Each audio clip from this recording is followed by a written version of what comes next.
Bienvenidos a las charlas de la FUNTEP sobre el concurso del próximo año 2018. En este caso a mí me toca hablar sobre el tema marco axiológico de lo educativo. Este tema está centrado en la filosofía de la educación y, como había mencionado en el otro tema que hice la charla, si alguien ya lo visualizó, nosotros tenemos que empezar en estos temas hablando y posicionando en qué ciencia de la educación estamos. Entonces, ¿de qué se ocupa la ciencia de la educación? Es decir, ¿de qué se ocupa? De los problemas de la educación. En este caso, de los problemas filosóficos de la educación y de los problemas axiológicos de la educación. Analizando el título, nosotros vamos a hablar de marco. ¿Qué entendemos por marco? Marco es la posición teórica, el sustento, la base teórica de un campo del saber.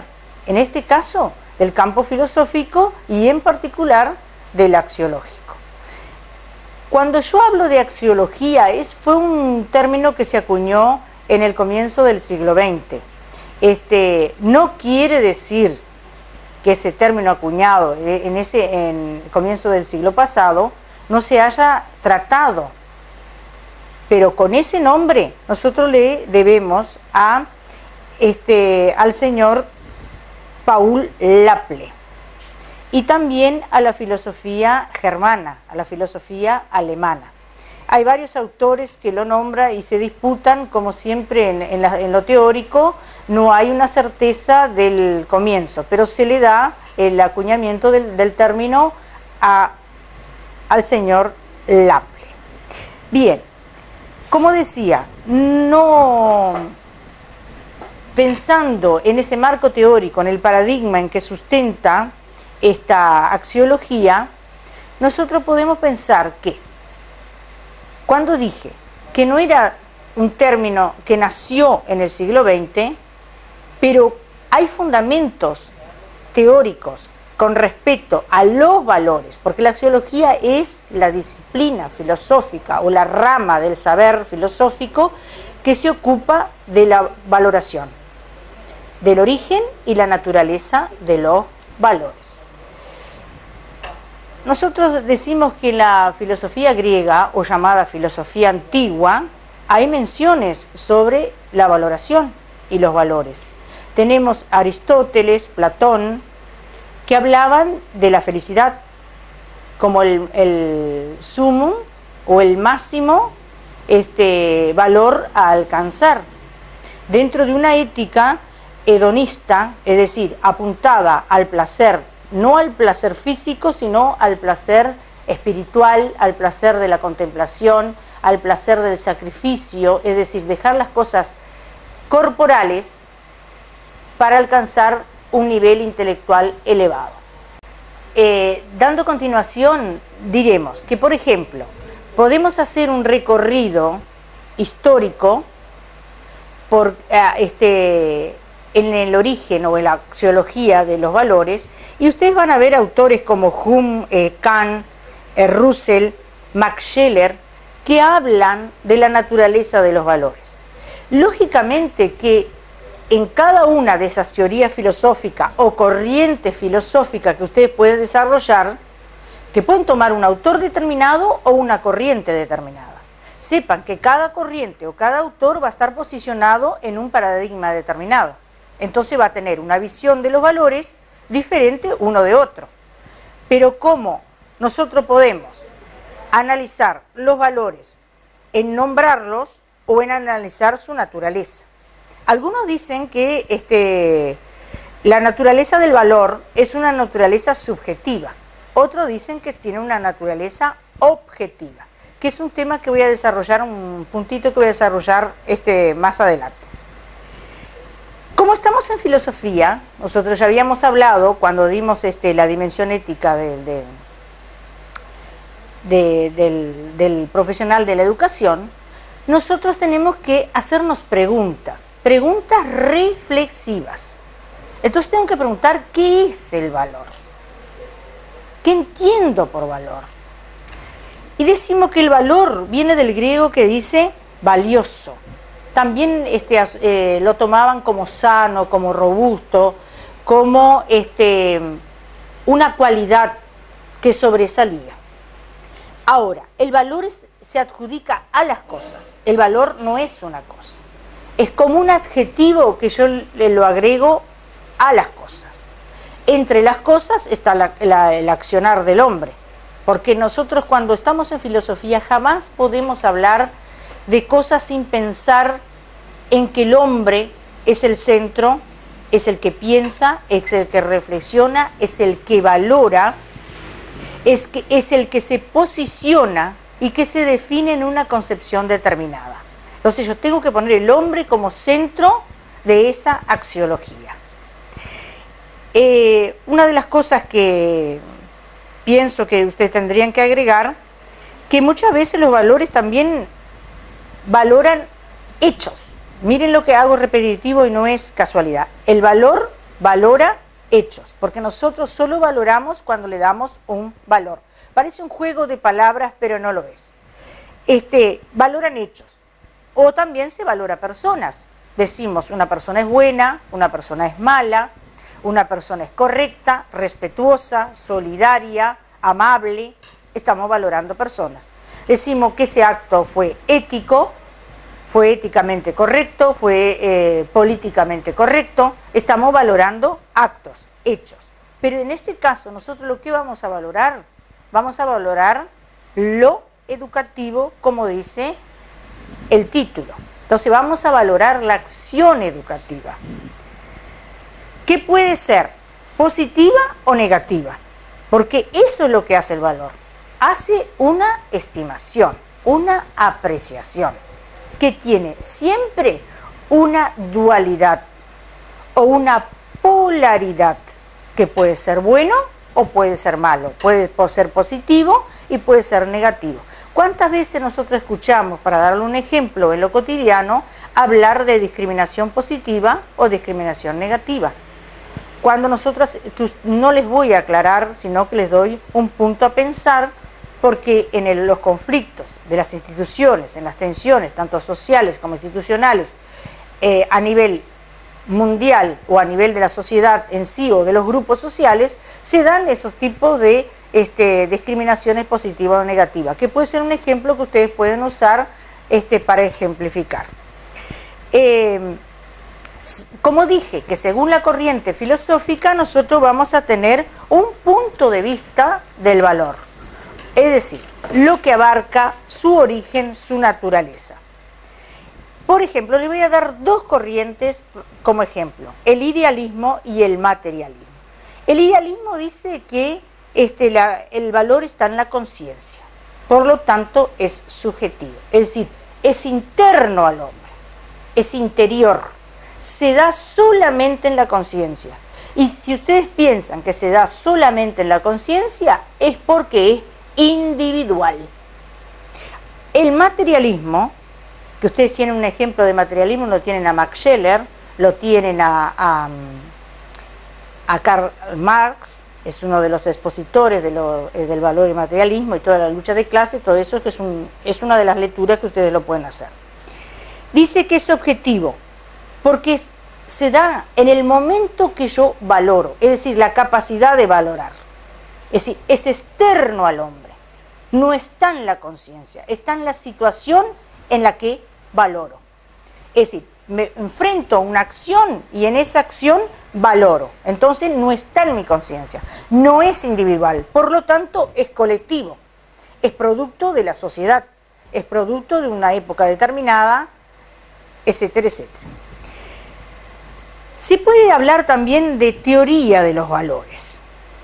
Y esas teorías de los valores que tienen que ver, siempre ligada al paradigma a que está sustentada, a la clasificación o a la escala de valores.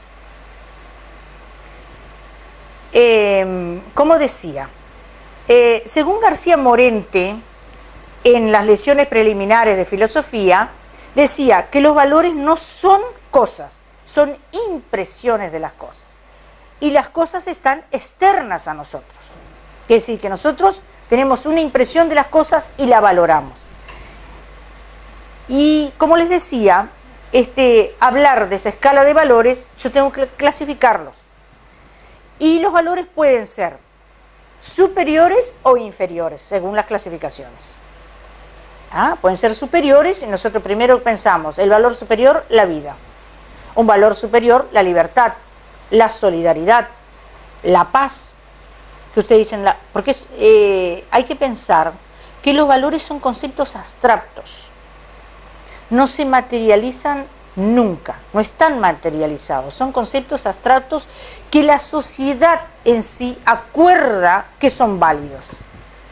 El hombre en determinada época acuerda que son válidos y pasan a llamarse valores. Por ejemplo, yo tengo valores morales, valores éticos, estéticos, sociales, religiosos, lógicos, prácticos, valores políticos, valores sociales, etcétera, etcétera. Es decir, según el autor va a haber alguna clasificación que va a apuntar o va a hacer peso en determinado tipo de acción humana o en otra acción humana. Me voy a detener un poquito en el valor moral, que tiene que ver con la ética y con la dimensión ética del profesional de la educación, porque nosotros estamos hablando de la acción educativa, de lo educativo. El valor moral es un estado, aquello que lleva al hombre a definir en cuanto hombre, es decir, hace a la esencia del hombre, a la existencia del hombre, dignifica al hombre, depende de una elección libre y depende de su voluntad. Toda acción educativa se enmarca teleológicamente, ¿no? Es decir, en forma explícita o implícita. Se hace necesario que se haga una reflexión crítica, porque no existe neutralidad en la acción educativa. Es en el acto educativo, en lo educativo no hay neutralidad. Tenemos fines, tenemos principios y tenemos valores.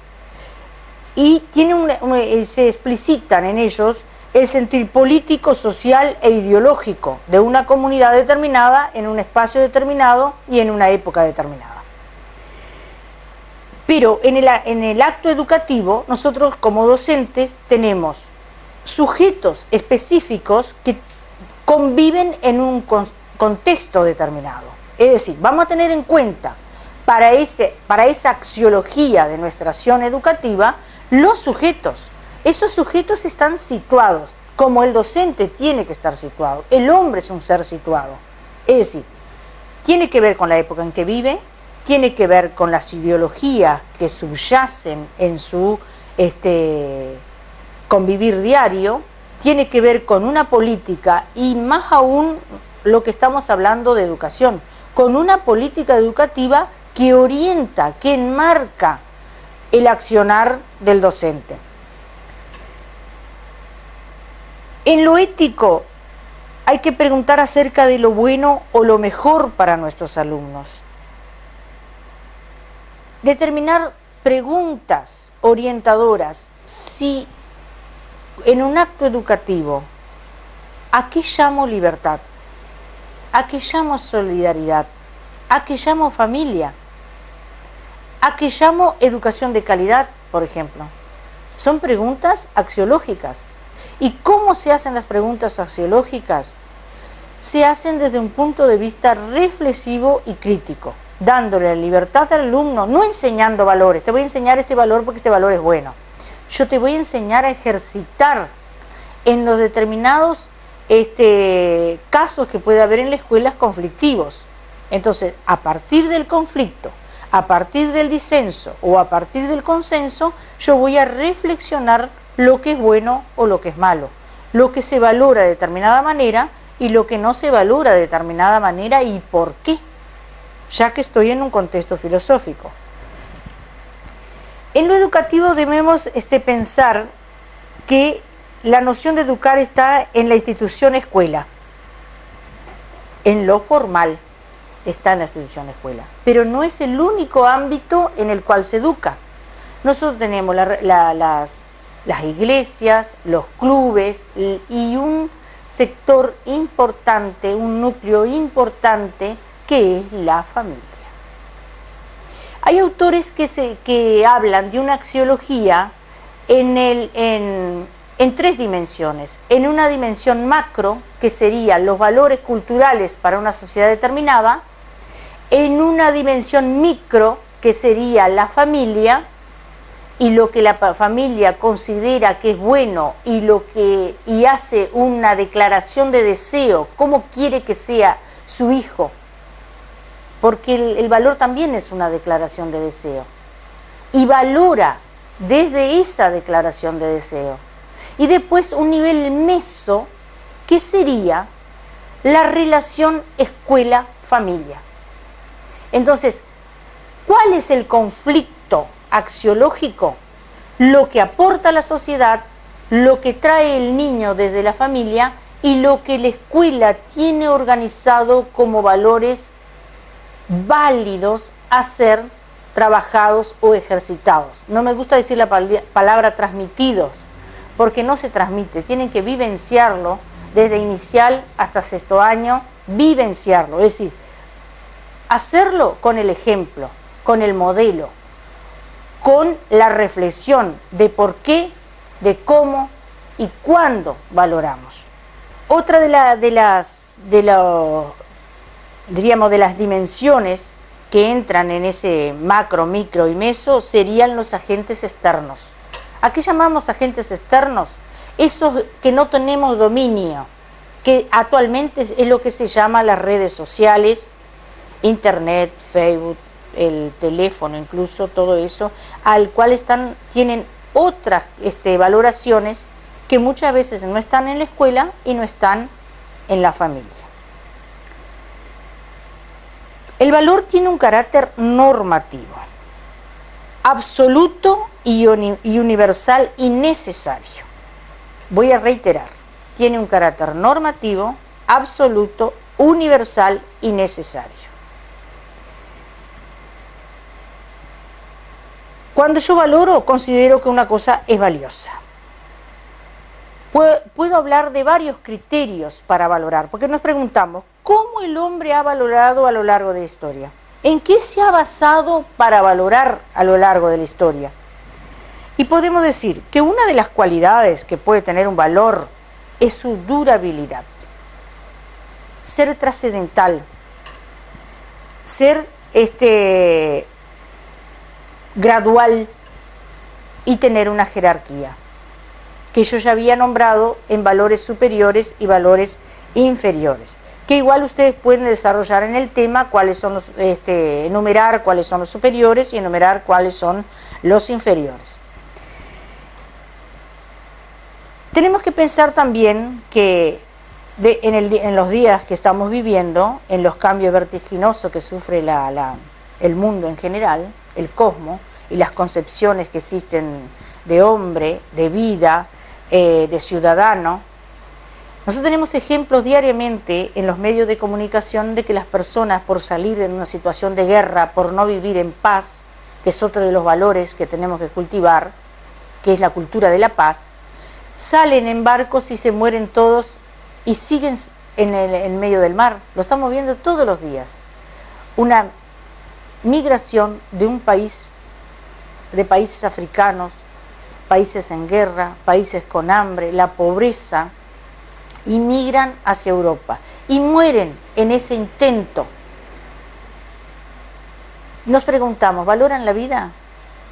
Sí la valoran, sí la valoran, pero es un cuestionamiento que puede ser un tema disparador para trabajar en la escuela, porque es una situación mundial en el cual nosotros tenemos que pensar qué concepto de hombre y qué valor se le está dando al hombre como tal, al ser humano. Cuando digo hombre, digo ser humano como tal, a la humanidad en sí, al otro, que es diferente a mí, pero es igual en derechos.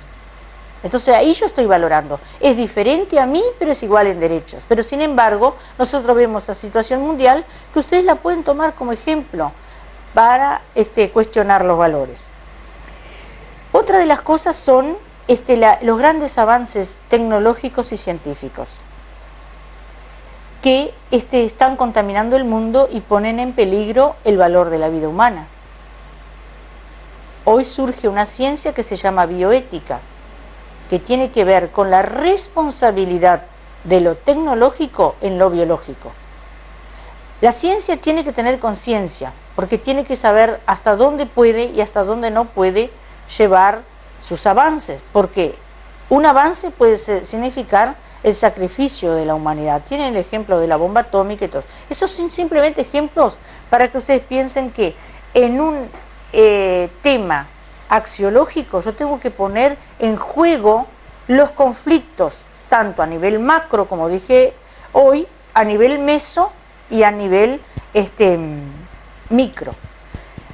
Me voy a detener un poquito ahora en el nivel micro. Nosotros valoramos la familia como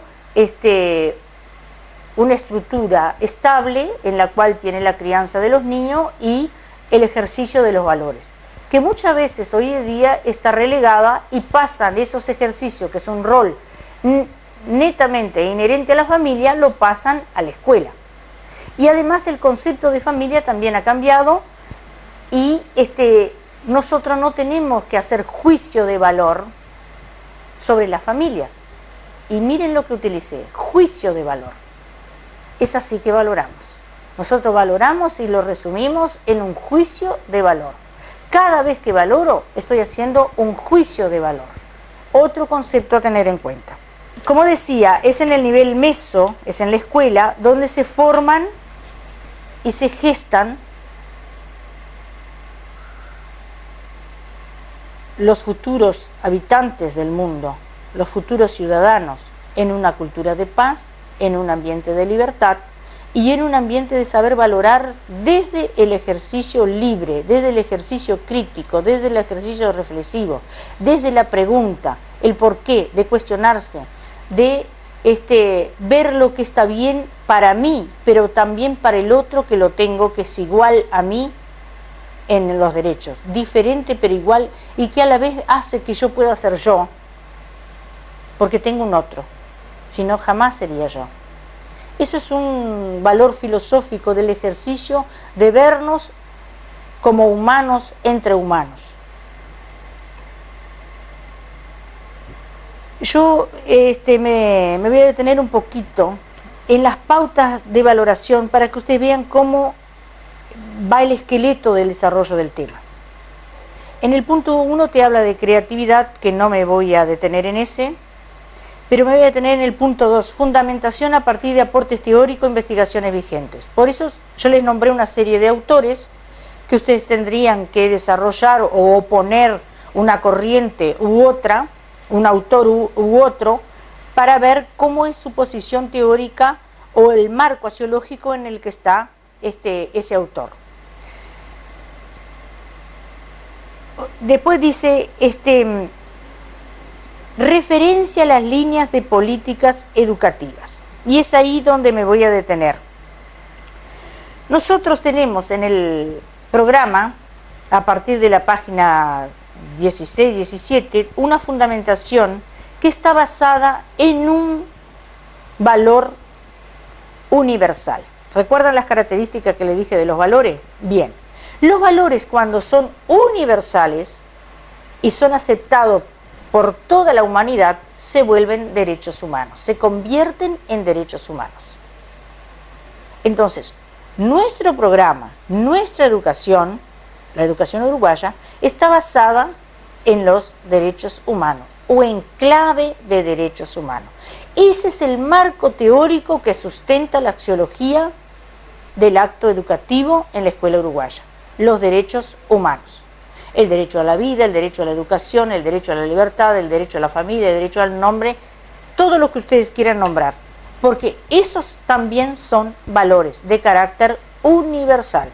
Luego nosotros podemos trabajar valores como el respeto,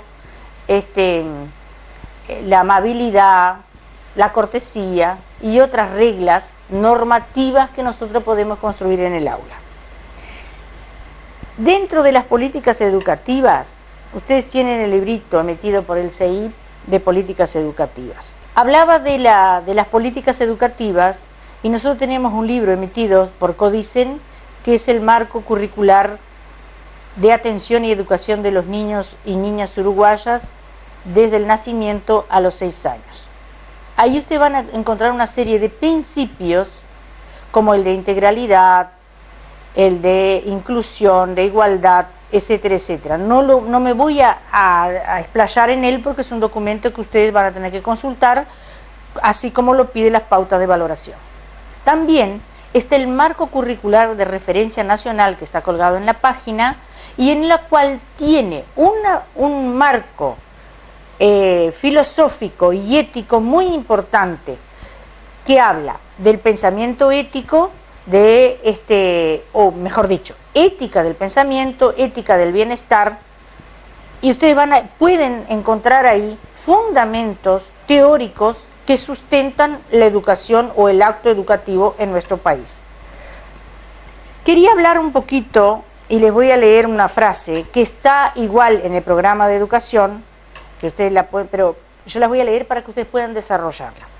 Dice así: actividad humana, que la educación desde los derechos humanos es una actividad humana que es un proceso social históricamente construido e ideológicamente condicionado y éticamente conducido. Fíjense todas las palabras que implican esta frase. ¿Qué quiere decir eso? Fíjense cuántos conceptos están en esa frase. Históricamente construido, es decir, tienen que hacer el recorrido histórico de cómo fueron evolucionando los valores con los autores que yo les nombré. E ideológicamente condicionado quiere decir que hay una ideología o un paradigma que sustenta el accionar educativo, el marco axiológico de la educación actual. Y éticamente conducido, es decir, con un sistema de valores, con una deontología que hace a ese profesional de la educación. Igualmente, yo lo saqué esta frase del programa de educación inicial primaria 2008, de la ANEP. Pero también en esto que hablé de éticamente conducido, hoy día hay una problemática social sobre la guía de educación sexual. Si nosotros pensamos en los principios que sustentan la política educativa, nosotros tenemos que hablar de un ser integral, de un ser total. Y la sexualidad, como valor también, tenemos que verla como parte de la personalidad del ser humano. Entonces, no podemos hablar del ser humano disgregado en partes, separada la moral por un lado, la ética por el otro, lo corporal por el otro, la sexualidad por el otro, la educación por el otro. Es un ser único, sujeto de derecho. Les voy a hacer una lectura de una frase de Edgar Morin, que dice que Morin plantea la ética del género humano como uno de los 7 saberes de la educación del futuro. Este séptimo saber, la ética humana, conforma un bucle individuo-sociedad-especie, donde se origina la conciencia, el espíritu propiamente humano. Todo esto, según el autor, involucra la aceptación de la humanización de la humanidad, el desarrollo ético y moral y solidario de la comprensión del género humano. Lo que les acabo de leer, de Edgar Morin, o Morin, como quieran decirlo, de su libro Los 7 saberes necesarios para la educación del futuro, que es uno de los libros que les recomiendo hacer la lectura. Otra con esto, que ya vamos terminando, Delors, en una declaración de la UNESCO, dice que la educación debe asumir la difícil tarea de transformar la diversidad en un factor positivo de entendimiento mutuo entre los individuos y los grupos humanos. Esto es la educación del futuro, la educación para el siglo XXI. Es decir, nosotros, ¿qué tenemos acá? Tenemos un problema de la diversidad en género, géneros culturales, éticos, políticos, económicos y sociales, que también son problemáticas axiológicas que nosotros podemos ver plasmado en la política educativa. Nosotros debemos hablar de los principios que conforman nuestra educación, que viene desde la época valeriana y continúa en nuestros días, como ya les dije en la política educativa. Tenemos que hablar de autonomía, de laicidad, de inclusión, de participación. ¿Por qué es necesario esto? Porque tenemos que respetar la diferencia, como yo les había hablado, y buscar una sociedad más justa, laica e igualitaria. Pero todo lo que yo les hablé no significa que sea una receta. Es simplemente un punteo y más o menos orientado como las pautas de valoración. Ustedes pueden ampliar, pueden poner otra bibliografía que no fue la usada. Yo, Críticas de las razones de educar de Cullen, leí los autores que yo les fui nombrando durante la charla. Tienen a Edgar Morin, que es bien accesible, y todos los materiales que llegan de política educativa a las escuelas.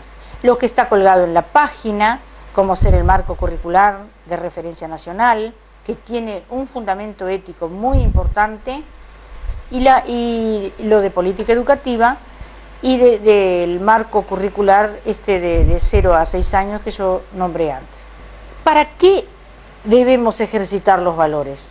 Para que tengamos una sociedad libre, democrática y más justa, y se puede erradicar la pobreza y la injusticia social, desde un paradigma crítico donde la reflexión debe ser un valor a ser también ejercitado en la escuela. Muchas gracias.